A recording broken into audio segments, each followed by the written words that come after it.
Hello friend, good morning সবাইকে। তোমরা সবাই কেমন আছো? আশা করি ভালো আছো। আমিও খুব ভালো আছি।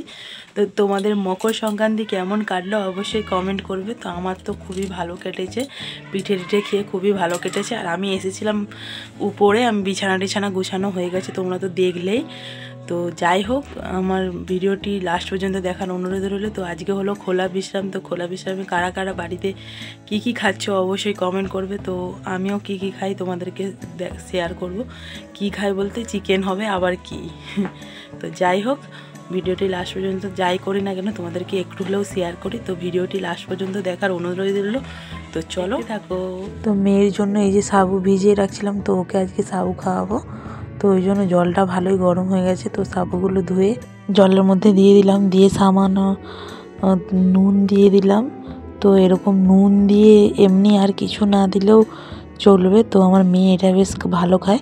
তারপর এদিকে দেখো ড্রাই ফ্রুট এনেছে, এটাকে একটু রোদে দেব। তো তারপর আজকে বললাম মকর সংক্রান্তির পর যে খোলা বিশ্রাম হয়, তাতে স্পেশাল এই যে দেশি মুরগি নিয়ে এসছে। তো আজকে রান্না হবে। তো এই যে ভাত বসিয়ে দিয়েছি, আর হচ্ছে যে এদিকে রান্নাও বসিয়ে দেব, যেহেতু মা চিকেনটা ধুচ্ছে আর আমার যে সমস্ত কাজকর্ম আমি করে নিচ্ছি। তো আনাজ টানাজ সমস্ত কিছু কোটা হয়ে গেছে। আর আজকে আমি অন্য স্টাইলে একটু চিকেন বানাবো।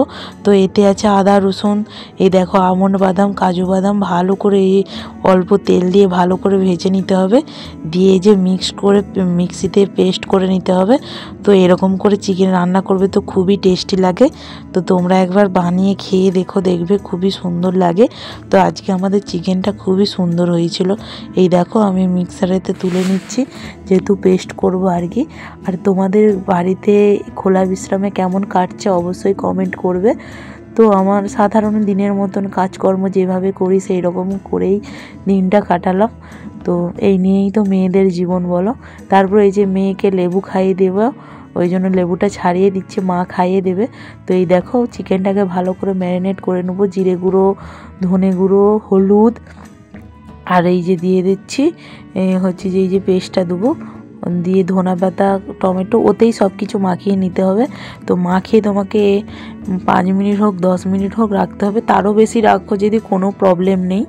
তো এই দেখো ধনেপাতা, টমেটোগুলো সব কিছুই দিয়ে মাখিয়ে রেখে দেবো। তো সত্যি কথা বলতে আজকে মাংসটা খুবই ধারুরা হয়েছিল, আর মাংসটা খুবই ভালো ছিল।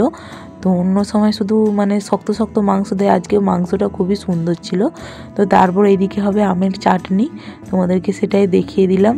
তো এই দেখো এটা পেস্ট করে নিয়েছি। তো এতে ভালো করে মাখিয়ে নিতে হবে। মাখিয়ে তোমরা 10 মিনিটও রাখতে পারো, 5 মিনিটও রাখতে পারো। তো আমার অনেকক্ষণ রাখছিলাম। তো এর থেকে মাংস আমার মেয়েকেও খাওয়াবো। তো মেয়ের প্রেসার কুকারে সিটি মারতে হবে। তো যেহেতু মাংসটা শক্ত, দেশি মুরগি, তো প্রেসারে সিটি মারতে হবে। তো যাই হোক, এইদিকে আমি আমের চাটনিটা বসিয়ে দিই ফার্স্টে। ওটা আগে করে রাখলে লাস্টে মাংসটা করলে বেশ গরম গরম থাকবে, খেতেও ভালো লাগবে।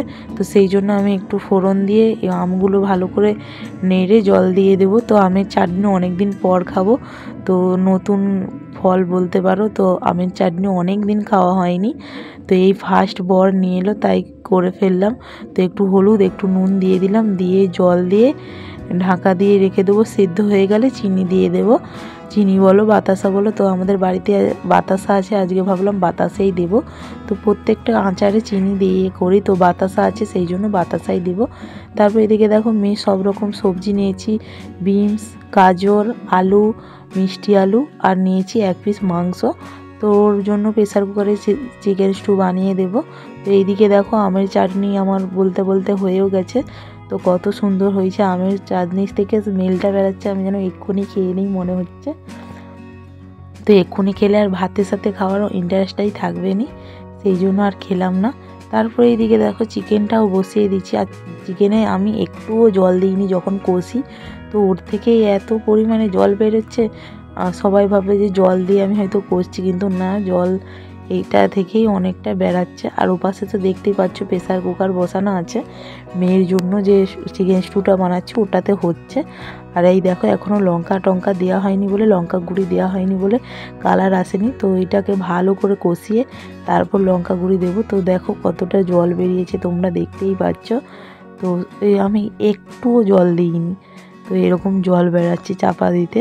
তো তারপরে দেখো মেয়ের জন্য এই যে চিকেন স্টু বানানো হয়ে গেছে। তো মেয়ে এটা এতটা খেতে পারবে না, তো আমার শ্বশুর মশাইকে একটু দিয়ে দিই, যেহেতু বেশি হয় কে খাবে। আমার শ্বশুরও খেয়ে নেয় কখনো কখনো, আমার শাশুড়ি মাও খেয়ে নেয়।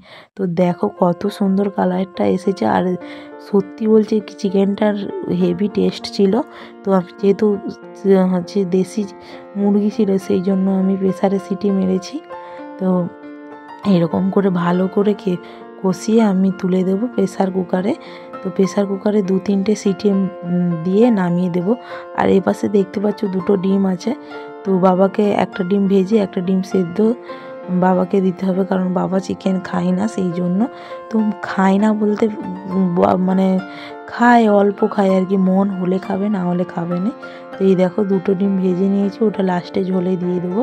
আর এইদিকে মেয়েকে যেহেতু 12:30 1টা বেজে গেল, ওই জন্য মেয়েকে আমি তেলটা মাখিয়ে দিচ্ছি, মা স্নান করিয়ে দেবে। তো দেখো সারাদিন এত দুষ্টামি করে না, তোমাদেরকে কি বলবো। আমার মেয়েকে এই কাজের টাইমে আমি তোমাদেরকে একটু শেয়ারও করতে পারিনি। তো যাই হোক, এইদিকে দেখো তারপরে 1টা বেজে গেছে, মেয়েকে এই যে ভাত মাখিয়ে দিয়েছি, আর দিয়েছি ওকে একটা মানে যে চাটনি করেছি তার আম, যেহেতু ঝাল দিইনি সেই জন্য মুখে স্বাদ আসবে, সেই জন্য আমি ওকে বাড়ির খাবার অল্প অল্প করে সবই আমি দিই এখন। তারপর এদিকে দেখো সন্ধ্যাবেলাতে আমি ড্রাই ফ্রুটগুলো ভালো করে ভেজে নিচ্ছি, যেহেতু এটা যে মানে করে রাখবো আর কি, পেস্ট গুঁড়ো করে রাখবো, যেহেতু সব খাবারের সাথে ওকে দিই সেই জন্য আগে গুঁড়ো করে রাখি। তো দেখো গুঁড়োটা খুব সুন্দর হয়েছে, আমি একটা ডিবার মধ্যে ঢুকিয়ে রেখে দেবো, এটা সব খাবারে আমি অ্যাড করি। তারপর মেয়েকে আজকে খাইয়ে দিচ্ছি ম্যাগি। তো ম্যাগিতে আমি ম্যাগির মশলা দিইনি, তোমরা যারা যারা জানো আমি যেরকম করি আমার চ্যানেলে গিয়ে দেখে আসতে পারো। তারপর এদিকে দেখো আমার মেয়েকে ও খেলা করছে আর টিভি দেখছে, দেখো মাঝে মধ্যে টিভি দেখছে আবার খেলা করছে। টিভিতে যেরকম বাচ্চাগুলো কথা বলে তখনই দেখে, না হলে ওর তো টিভি দেখার ইন্টারেস্ট নেই। তো দেখো কম্বলের ভিতরে বসে আছে আর টিভি দেখছে, আমার শাশুড়ি মাও শুয়ে আছে। তো আমাদের রান্নাবান্না বলতে সন্ধ্যাবেলা রান্নাবান্না আর কিছু করব না, যেহেতু মাংস পড়ে আছে, আর শুধু ভাত করব। ও ভাতটা সঙ্গে সঙ্গে চাপালেও হবে, আমার কাকি শাশুড়ি রুটি দিয়েছিল, তারপরে এই যে মেয়ের জন্য খাইয়ে দেবো।